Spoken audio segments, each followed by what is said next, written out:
आज शारदीय नवरात्रि का छठा दिन है। आज मैं आपको ले चल रहा हूँ कामाख्या मंदिर अमानीगंज का दर्शन कराने। मैं अयोध्या मुख्यालय पे, अयोध्या शहर के मुख्यालय रायबरेली चौराहे पे मैं खड़ा हूँ। इस समय रायबरेली रोड की तरफ चल रहा हूँ कि जैसे देख रहे हैं कि बस्ती ये बाईं साइड में, लेफ़्ट साइड में 45 किलोमीटर और जगदीशपुर 63 किलोमीटर, रायबरेली 109 किलोमीटर। लखनऊ की तरफ आपको नहीं जाना, सीधे रायबरेली रोड की तरफ हम चल रहे हैं। रायबरेली रोड की तरफ गाड़ी मेरी चल रही है क्योंकि यहाँ पे हाईवे बन रहा है, इसलिए रास्ता थोड़ा ख़राब है। हाईवे चूँकि निर्माण चल रहा है इस समय रायबरेली रोड का, इसलिए रास्ता थोड़ा ख़राब है और लगभग बताते हैं लोग कि आधी दूरी तक ख़राब है। यहाँ से करीब 35 किलोमीटर के बाद राइट में मुड़ना है हमको। ठीक है, मैं अब कामाख्या भवानी मंदिर पहुँच चुका हूँ। लगभग 60 किलोमीटर मेरी गाड़ी चली है अयोध्या से, अयोध्या मुख्यालय से 60 किलोमीटर। कामाख्या भवानी मंदिर में देखिए मेन गेट पे पहुँच चुका हूँ। आज थोड़ा भीड़ बहुत कम है, आज भीड़ बहुत कम है और देखिए कुछ श्रद्धालु निकल रहे हैं। ये हमें लगता है पिछले साल ये कोरोना से अभी लोग उठ नहीं पाए हैं, कोरोना का असर दिखाई पड़ रहा है। मैं कामाख्या भवानी मंदिर की तरफ मैं आपको लेके चल रहा हूँ। अभी थोड़ी देर में आपको मैं कामाख्या भवानी से दर्शन करने के लिए, और आप लोगों को भी दर्शन कराता हूँ माँ कामाख्या का। अन्य दिनों की अपेक्षा काफ़ी भीड़ कम दिखाई पड़ रही है। देखिए चारों तरफ दुकानें सजी हैं, दुकानें सब सजी हैं। खिलौने की दुकानें हैं, चूड़ी की दुकान है, प्रसाद की दुकानें अब शुरू हो रही हैं। लेकिन आज शनिवार दिन, या तो दिन ऐसा है, इसकी वजह से अभी देखिए दर्शन करने जा रहा हूँ भवानी जी का। मैं यहीं पे प्रसाद वगैरह यहीं ले लिया जाए क्या, हमें लग रहा है। ठीक है, प्रसाद ले लेते हैं। प्रसाद क्या लोगे?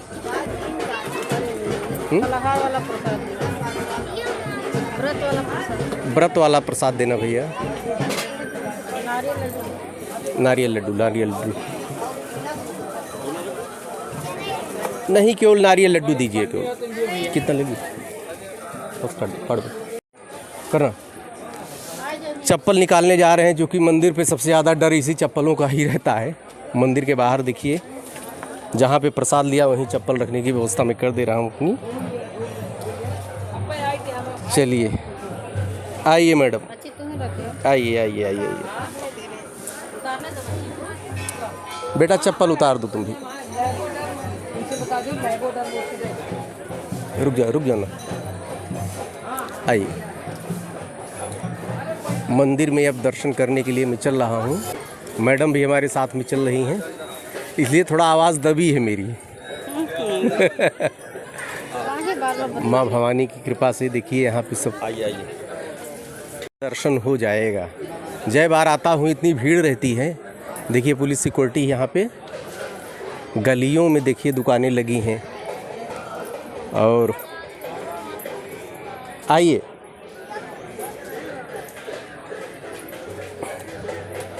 अभी चलिए मंदिर की तरफ मैं चल रहा हूँ। आज पहली बार ऐसा मौका हुआ है कि जब इतनी भीड़ नहीं तो हमेशा बहुत भीड़ रहती है मंदिर पे। हाँ, अब की बार कोरोना का असर बहुत दिखा है। किधर से जाना पड़े भैया? किधर से जाना है मंदिर? देखिए मैं थोड़ा गलत आ गया था, पीछे से दुकानें लगी थी, इस वजह से थोड़ा भ्रमित हो गया था मैं। और यहाँ पे भैया प्रसाद वाले जहाँ से लिया था याद रखिएगा दुकान, नहीं तो इसमें भटक न जाना। हमको लगता है इतनी गली है यहाँ पे कि भटकने का डर है। जहाँ पर आप लोग प्रसाद लें, जहाँ पर चप्पल जूता वगैरह रखें, वहाँ पर थोड़ा कंसंट्रेट होना पड़ेगा। आप लोग दिमाग से काम लीजिएगा, नहीं तो भटक भी सकते हैं। देखिए मंदिर की तरफ जा रहा हूँ। बहुत अच्छा मौका, पहली बार ऐसा लगा कि पहली बार भीड़ कम हमको नज़र आ रही है। आइए महाराज जी, चंदन लगा रहे हैं भाई, इनका भी कुछ दे दीजिएगा, खाली हाथ नहीं।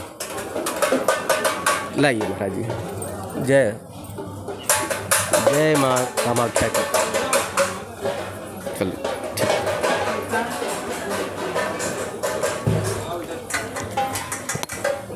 पहली बार ऐसा होगा क्योंकि कोरोना की वजह से भीड़ कम है अब की बार, इसलिए मंदिर के अंदर प्रवेश करने को मिल जाता है। वैसे बाहर पुलिस लगी रहती है, लेकिन अब की बार भीड़ कम है।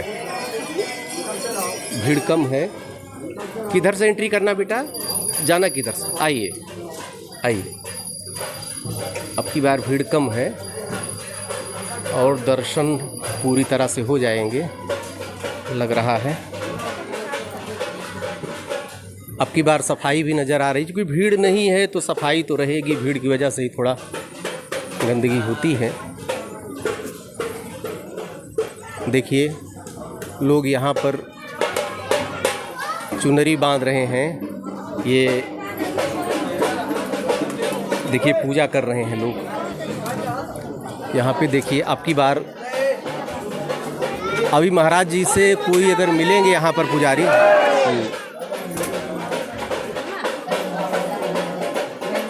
चलिए चलिए चलिए चलिए देवी, चलिए चलिए चलिए चलिए। अब की बार पहली बार शायद ऐसा मौका मिला है कोरोना के बाद कि इतने नज़दीक से दर्शन करने को मिल रहा है। अब कोई महाराज जी अगर मिलेंगे खाली, तो उनसे मैं यहाँ का इतिहास और यहाँ का महत्व के बारे में बताऊँगा आपसे।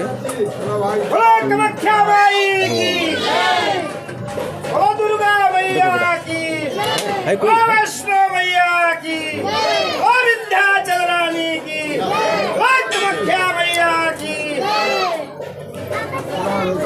देखिए पुजारी जी आ रहे हैं और कामाख्या भवानी के महात्म के बारे में, यहाँ के मान्यता के बारे में, यहाँ के इतिहास के बारे में देखिए बेचारे बड़े उत्सुक हैं, जानकारी देने के लिए आ रहे हैं पुजारी जी अभी हमारे बीच में। आइए महाराज जी, यहाँ पे आइए। मैं कामाख्या भवानी मंदिर पर हूँ और देखिए पुजारी जी आ रहे हैं हमारे बीच में। अभी इनसे जानना चाहेंगे पुजारी जी यहाँ के इतिहास और मान्यता। पहले तो शुभ नाम बताएं महाराज। मेरा आचार्य श्री देव शरण मिश्रा, पुजारी माँ कामाख्या धाम। अच्छा जी जी। यहाँ के ये सिद्धपीठ है, मैं सिद्धपीठ पर हूँ। यहाँ के बारे में बताएं, यहाँ का इतिहास और इसका महात्म के बारे में बताइए, इसकी मान्यता क्या है? दुर्गा सप्तशती में वर्णित जो स्थान राजा सूरत और मेधा मुनि का आश्रम और समाधि वैश्य की तपस्थली, वही ये स्थान है। 4-5 जिलों को जोड़ता हुआ, जैसे अमेठी, सुल्तानपुर और बाराबंकी, अयोध्या इत्यादि जिलों को जोड़ता हुआ यह स्थान पुराणों में वर्णित देवी भागवत और दुर्गा सप्तशती में वर्णन आता है। और यहाँ पर मान्यता है कि जो श्रद्धालु जिस प्रकार की भी कामना लेकर के आते हैं, उनकी त्वरित माँ कामाख्या की कृपा से उनकी समस्त मनोकामनाएं पूर्ण होती हैं। यहाँ के जंगलों में सुनाई पड़ता है कि बाघ भी है, कि किंवदंती कथाएं हैं, उसके बारे में क्या है सत्यता बता? जी हाँ, यहाँ के जंगलों में बाघ, शेर अभी भी देखने को मिलते हैं। और यहाँ पर एक अन्य प्रजाति की गायें जो हैं, जिनको आज के ज़माने में यहाँ के भाषा में बनगैली कहते हैं, ये मेधा मुनि के आश्रम की पालतू गायें हुआ करती थी, जो कि अन्य ज़िलों में या अन्य कहीं पर भी अभी भी नहीं मिलती, जो कि अभी यहाँ विद्यमान है। जब उनके आश्रम की संरक्षण खत्म हुआ, तब वो जंगली गायें हो गई, इसलिए उनका नाम बनगैली पड़ गया, जो कि आज भी यहाँ पर विद्यमान है। गायों से मिलती जुलती गायें। यहाँ से दर्शन करने से मनोकामना पूर्ण होती है, उसके बारे में बता दें। यहाँ पर जो कोई भी व्यक्ति सच्चे मन से अपनी जो समस्त मनोकामनाओं की पूर्ति के लिए दर्शन करता है, माता रानी की कृपा से उनकी समस्त मनोकामनाएं अवश्य में भी पूरी होती हैं। और यहाँ की एक विशेषता ये भी है कि यहाँ जो नीर कुंड बना हुआ है, नेत्र से संबंधित जो कुछ भी बीमारियाँ हैं, उनमें वो नीर लगाने से अवश्य ही 99% ठीक हो जाती हैं। नीर कुंड किधर महाराज जी? मंदिर से परिक्रमा मार्ग में बाईं तरफ विद्यमान है। एक चीज़ ये बताएं कि अब की बार भीड़ बहुत कम दिखाई पड़ रही है, उसका कारण क्या है? अब की बार भीड़ कम नहीं है, थोड़ा थोड़ा करके है। इस समय शुक्रास्त हो जाने के कारण मुंडन संस्कार इत्यादि कम हो गया है, जिससे आदमी का आना जाना कम हुआ है। और इसी कारण से थोड़ा कम दिखाई पड़ रहा है, बाकी भीड़ पर्याप्त मात्रा में थी। क्या आप मानते हैं कोरोना का असर है अभी? हाँ, कुछ कोरोना का असर भी है, इसके चलते भी कुछ भीड़ कम हुई है। जय माता जी महाराज। कल्याण।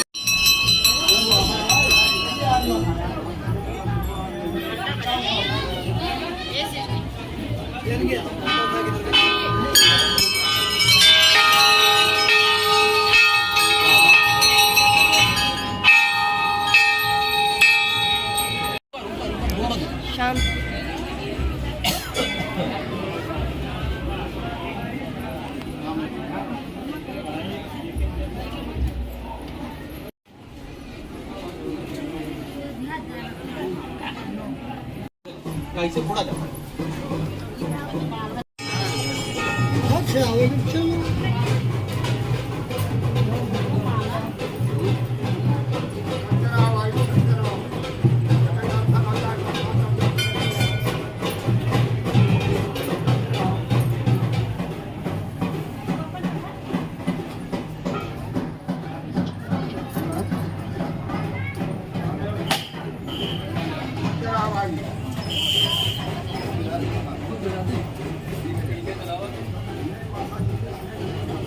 यही है कुंड ना? कुंड ही है। जल लोग भर रहे हैं, लेकर जा रहे हैं यहाँ से। हाँ, ये दिखा ये देखो। नीरकुंड का जल आँख में लगाने के पश्चात आँख के सारे रोग दूर हो जाते हैं, ऐसी मान्यता है। देखिए, नीरकुंड का श्रद्धालु जल ले रहे हैं, बोतल में भर रहे हैं जल को। और यहाँ के संदर्भ में मान्यता है कि नीरकुंड का जल आँख में लगाने से आँख के सारे दोष दूर हो जाते हैं।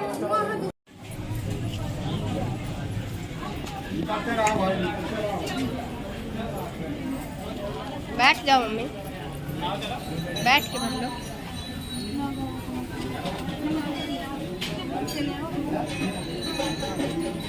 हो गया।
आगे बढ़ते रहो भाई, बढ़ते रहो, बढ़ते रहो, बढ़ते रहो।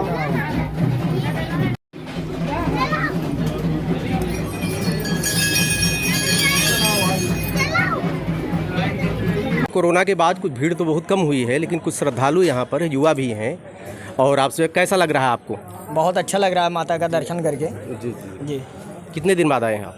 हम आए हैं आज 1 साल बाद। 1 साल बाद। जी, पहले से में कुछ अंतर नज़र आ रहा है?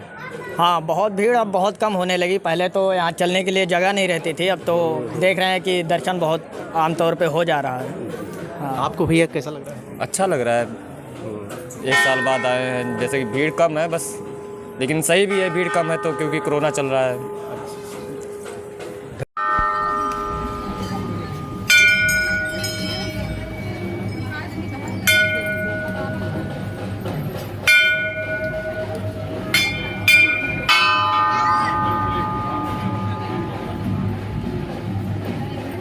कहाँ से आए हैं आप? हम आए हैं महाकाल उज्जैन से। अच्छा। हम जूना अखाड़े के नागा बाबा हैं अच्छा। और श्री दिगंबर है, श्री दिगंबर फौजी नागर नाम से हमको जानते हैं। हाँ हाँ हाँ हाँ, क्या पूछना चाहते हैं आप? दिगंबर पर कैसे माँ के प्रति कैसे आपके अंदर शक्ति आई? माँ के प्रति मैं तो यहाँ तो कम से कम आज 25-24 साल से मैं अमानीगंज में मैंने आ रहा हूँ बराबर, पर यहाँ मैंने कभी नहीं आए। पर आज हमको यहाँ 6-7 साल हो रहे हैं हमको आते हुए। हमको जब प्रेरणा हुई, माता की कृपा हुई, कई बार भक्तों ने कहा, मैं तो अपने मन से चल दिया वहाँ से, पर मैं यहाँ आया, देखा, दर्शन किया।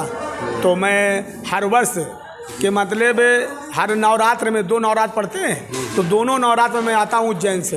हाँ, मैं इस समय रह रहा हूँ जो है तुम्हारे क्या कहते हैं संत त्यागी सियाराम दास बाबा तेली भटियान, जो सिद्ध पुरुष, मैं उनके पास में इस समय विराजमान हूँ। तो मैं उन्हीं से यहाँ आदेश लेकर मैं यहाँ आया हूँ माता के दरबार में। ये बताइए, कोरोना का क्या कोई असर दिख रहा है आपको? कोरोना क्या, यही पाप है, देख रहा हूँ आंखों से, पाप छा रहा है, हैं? सर में शरीचर नेत्र में कलयुग छा रहा है। पहले मनुष्य डरता था कि हम मठ मंदिरों में जाएं तो वहाँ पर हम ये भजन का है, वैराग्य का प्रतीक है, यहाँ बैठकर भजन करें। पहले ये दुनिया ड्रामा कौन होता है कि सेल्फी हो रही, कहीं ये हो रहा है ड्रामा, कहीं वो हो रहा है, ये नहीं होता था। अब ये सब मंदिरों में हो रहा है अत्याचार। तो जब अत्याचार बढ़ेगा तो क्या होगा? पाप का जब बढ़ोतरी होगा तो विनाश का कारण होगा, वही कोरोना बनेगा, वही महामारी बनेगी, और क्या है? और यही प्रतीक है, और कोरोना कुछ नहीं है, यही महामारी है, प्रतीक है, और क्या है? कर्मों का भोग है। तो हर नवरात्र में आते हैं महाराज? हाँ, मैं हर नवरात्र में आता हूँ यहाँ, इसी स्थान में मैं बैठता हूँ। हाँ, मैं यहीं बैठता हूँ। सीतारामी भी चल रही है, बाबा की कृपा महाकाल की। जी जी। और साधना भी करता हूँ 10 दिन अपना, इसके बाद मैं फिर पुनः वापस चला जाता हूँ। हाँ, जय माता जी महाराज। जय श्री, जय श्री। खोलो, लाओ इसको खोलो, आवाज खोलो। जय श्री महाकाल। जहाँ दत्त है वहीं सत्य, जहाँ दत्त नहीं वहाँ सत्य नहीं। ठीक, आशीर्वाद है, तुम चकाचक रहो। जय महाराज।